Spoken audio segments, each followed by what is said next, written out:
Hi friends, welcome to Technician Media. My name is Noushad. Welcome to Technician Media. In this video, we will see how fuse cut fuse cut is very simple. Video is very fuse cut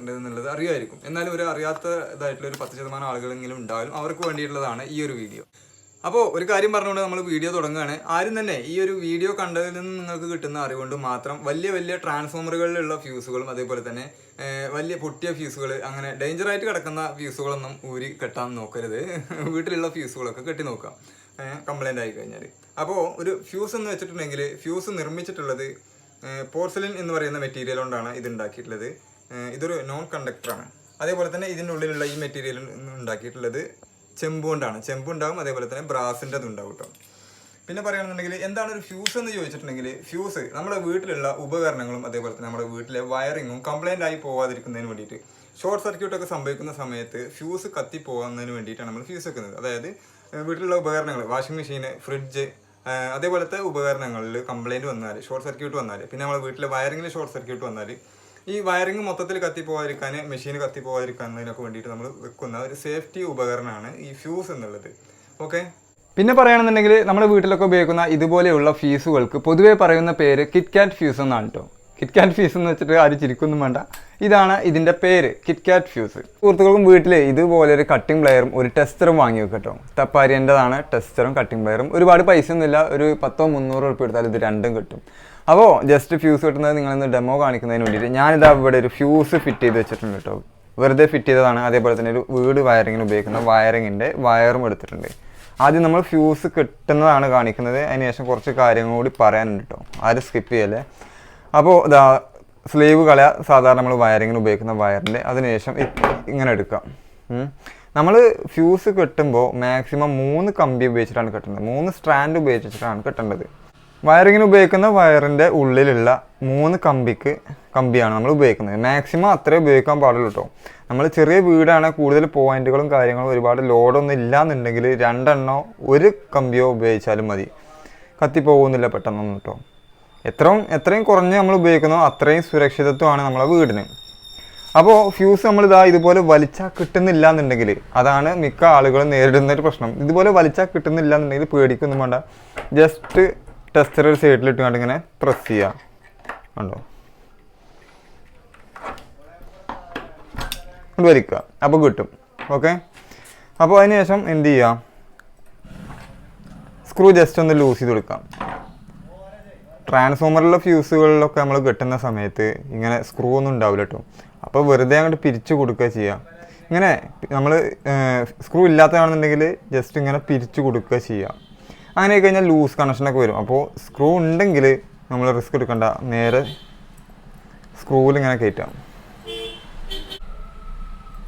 ഈ വാഷറിൻ്റെ ഉള്ളിലായിട്ട് വെച്ചിട്ട് just ഒന്ന് tight ചെയ്യാം, ഫസ്റ്റിലത്തെ കമ്പി കേട്ടോ. അതിനുശേഷം അടുത്ത ഭാഗം ഉണ്ടല്ലോ, അത് നമ്മൾ ടൈറ്റ് ചെയ്യേണ്ടത് ഇടത് സൈഡിലേക്കാണ്. അത് മാറാൻ പാടില്ല. അതായത് അടിയിൽ കൂടി എടുത്തുകൊണ്ട് ഇങ്ങനെ മേപ്പിട്ട് വെക്കുക. അതല്ല, മുകളിലൂടെ എടുത്തിട്ട് അടിയിലേക്ക് വെച്ചാൽ നമ്മൾ ടൈറ്റ് ചെയ്യുന്ന സമയത്ത്, സ്ക്രൂവിൽ ടൈറ്റ് ചെയ്യുന്ന സമയത്ത് ഈ കോപ്പർ പൊട്ടിപ്പോകാനുള്ള ചാൻസ് ഉണ്ട്. അപ്പോൾ എന്ത് ചെയ്യുക, ഇടത്തോട്ട് ചുറ്റിയിട്ട് ടൈറ്റ് ചെയ്ത് കൊടുക്കുക. അതിനുശേഷം ഈ എക്സ്ട്രാ ഉള്ള ഭാഗം നമ്മൾ കട്ട് ചെയ്ത് ഒഴിവാക്കുക. കട്ട് ചെയ്ത് ഒഴിവാക്കിയിട്ടില്ല എന്നുണ്ടെങ്കിൽ നമ്മൾ ഫ്യൂസ് കുത്തുന്ന സമയത്തും ഊരുന്ന സമയത്തൊക്കെ കയ്യിൽ ടച്ചായിട്ട് ഷോക്ക് അടിക്കാനുള്ള ചാൻസ് ഉണ്ട്. അതേപോലെ തന്നെ ഫ്യൂസ് ഇതാ ഇങ്ങനെ പിടിക്കുക, അല്ലെങ്കിൽ ഇതാ ഇങ്ങനെ പിടിക്കുക. ഓക്കെ.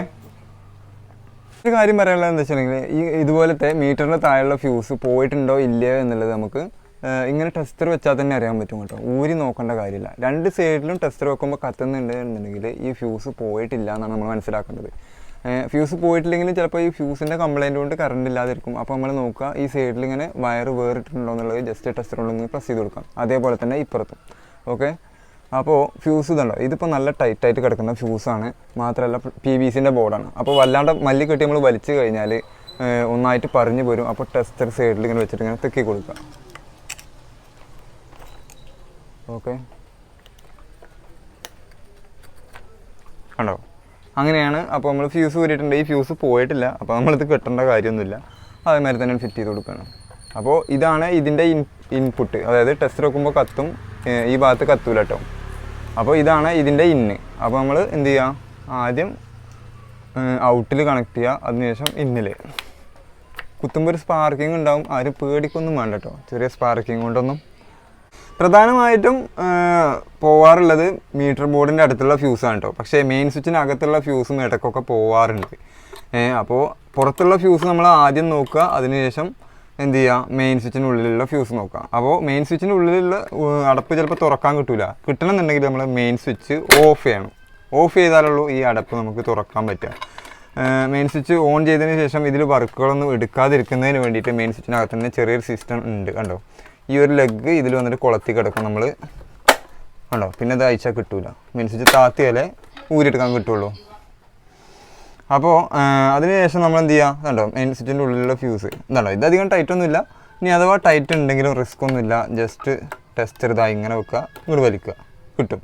ഓക്കെ, ഇത് ജസ്റ്റ് കാണിക്കുന്നതിന് വേണ്ടിയിട്ടാണ് ഫ്യൂസ് കെട്ടിയിട്ടുള്ളതാണ് കേട്ടോ.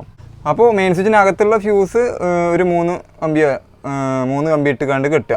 അധികം ലോഡൊന്നും വീട്ടിലില്ല എന്നുണ്ടെങ്കിൽ. പുറത്തുള്ള ഫ്യൂസ്, മീറ്ററിൻ്റെ താഴെയുള്ള ഫ്യൂസ് നമ്മൾ ഒരു 2 കമ്പി ഇട്ട് കണ്ട് കെട്ടുക. അങ്ങനെയാണെന്നുണ്ടെങ്കിൽ പെട്ടെന്ന് ആ മീറ്റർ ബോർഡിൻ്റെ താഴെയുള്ള ഫ്യൂസേ പോവുള്ളൂ കേട്ടോ.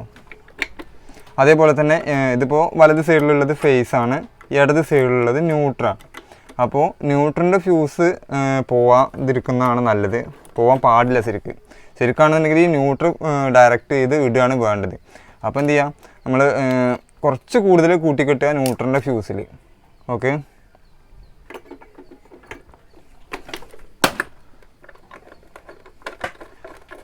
അടപ്പെല്ലാം ക്ലോസ് ചെയ്തതിന് ശേഷം നമ്മൾ മെയിൻ സ്വിച്ച് പൊക്കി കൊടുക്കുക.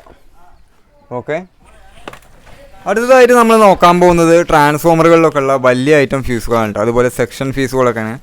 അപ്പോൾ ആദ്യം ഒരു ട്രാൻസ്ഫോമറിലുള്ള ഫ്യൂസാണ് കെട്ടുന്നത് കാണിക്കുന്നത്. ഇത് കുറച്ച് മുമ്പ് ഞാൻ ഷൂട്ട് ചെയ്ത് വെച്ച വീഡിയോ ആണ് കേട്ടോ. കുറച്ച് മുമ്പൊന്ന് ഫ്യൂസ് പോയിട്ട് അത് കെട്ടി, അപ്പോൾ അത് ജസ്റ്റ് ഒന്ന് ഷൂട്ട് ചെയ്ത് വെച്ചതാണ്. മിക്കവാറും എല്ലാ ട്രാൻസ്ഫോമറുകളിലുള്ള ഫ്യൂസുകളും ഏകദേശം ഇതുപോലെയൊക്കെ തന്നെ ആയിരിക്കും കേട്ടോ. എന്താ വെച്ചാൽ ആകെ കത്തിക്കരിഞ്ഞ് കറുത്ത കളറായിട്ടുണ്ടാകും, മാത്രമല്ല ഇളകി പറഞ്ഞ് കിടക്കുന്നുണ്ടാകും. അതുകൊണ്ട് അറിയാത്ത ആളുകളൊന്നും തന്നെ അതിലേക്ക് പോകേണ്ട, എക്സ്പീരിയൻസ് ഉള്ള ഇലക്ട്രീഷ്യൻസ് മാത്രം ചെയ്ത് നോക്കിയാൽ മതി കേട്ടോ. ഈ ഫ്യൂസ് ഞാൻ കെട്ടുന്നത് 16 ഗേജിൻ്റെ കോപ്പർ കൊണ്ടാണ് കേട്ടോ. നമ്മൾ വീട് വയറിങ്ങിനൊക്കെ ഉപയോഗിക്കുന്ന 16 ഗേജിൻ്റെ കോപ്പറുണ്ട്. ചില സമയങ്ങളിൽ ഇത് ഡബിൾ ആക്കിയിട്ടും കെട്ടേണ്ടി വരാറുണ്ട്. ഇതിപ്പോൾ സിംഗിളായിട്ടാണ് ഞാൻ കെട്ടുന്നത്. ഈ ഫ്യൂസ് കെട്ടുന്നതിന് മാത്രമായിട്ട് തന്നെ നമുക്ക് ഫ്യൂസ് വയറായിട്ട് തന്നെ വാങ്ങാൻ കിട്ടും കേട്ടോ. അത് പക്ഷേ നമ്മൾ ഉപയോഗിക്കുന്ന ഇതുപോലത്തെ കോപ്പറിൻ്റെ വയറല്ല ഉണ്ടാകുക. അത് പ്രത്യേകമായിട്ട് തയ്യാറാക്കിയിട്ടുള്ള 4 തരം മെറ്റീരിയലുകൾ കൊണ്ട് ഉണ്ടാക്കിയിട്ടുള്ളതാണ് ഈ ഫ്യൂസ് വയർ എന്നുള്ളത്. അതായത് സിങ്ക്, കോപ്പർ, സിൽവർ, അലൂമിനിയം, ഇങ്ങനെ 4 തരം മെറ്റീരിയൽ കൊണ്ടാണ് ഈ ഫ്യൂസ് വയർ ഉണ്ടാക്കിയിട്ടുള്ളത്. ഇതിൻ്റെ പ്രത്യേകത എന്താ വെച്ചിട്ടുണ്ടെങ്കിൽ ഇതിൽ സിങ്കിൻ്റെയും അലൂമിനിയത്തിൻ്റെയും പ്രത്യേകത ഇതിന് വളരെ ലോവർ മെൽറ്റിംഗ് പോയിൻ്റ് ആണുള്ളത്. അതേപോലെ തന്നെ കോപ്പറിൻ്റെയും സിൽവറിൻ്റെയും പ്രത്യേകത എന്താണെന്ന് വെച്ചിട്ടുണ്ടെങ്കിൽ ഇതിന് ഹൈ കണ്ടക്ടിവിറ്റി ആണുള്ളത്. അപ്പോൾ അതുകൊണ്ടാണ് ഇങ്ങനെയൊരു ഫ്യൂസ് വയർ നിർമ്മിച്ചിട്ടുള്ളത്. അപ്പോൾ ഫ്യൂസ് വയർ വാങ്ങി വെക്കുകയാണെന്നുണ്ടെങ്കിൽ ഉപകാരപ്രദമാണ്. ഇനി ഇല്ലെങ്കിലും കുഴപ്പമില്ല, നമ്മൾ വീട്ടിൽ അകത്തുള്ള ഫ്യൂസൊക്കെ കിട്ടുമ്പോൾ നമ്മൾ വയറിനകത്തുള്ള കോപ്പറിൻ്റെ സ്റ്റാൻഡ് കൊണ്ട് കെട്ടുക. അതല്ല വീടിൻ്റെ പുറത്തുള്ള ഇതുപോലെയുള്ള ഫ്യൂസുകളൊക്കെ കിട്ടുമ്പോൾ 16 ഗേജിൻ്റെയോ 14 ഗേജിൻ്റെയോ ഒക്കെ കോപ്പർ കൊണ്ടും കെട്ടാവുന്നതേ ഉള്ളൂ.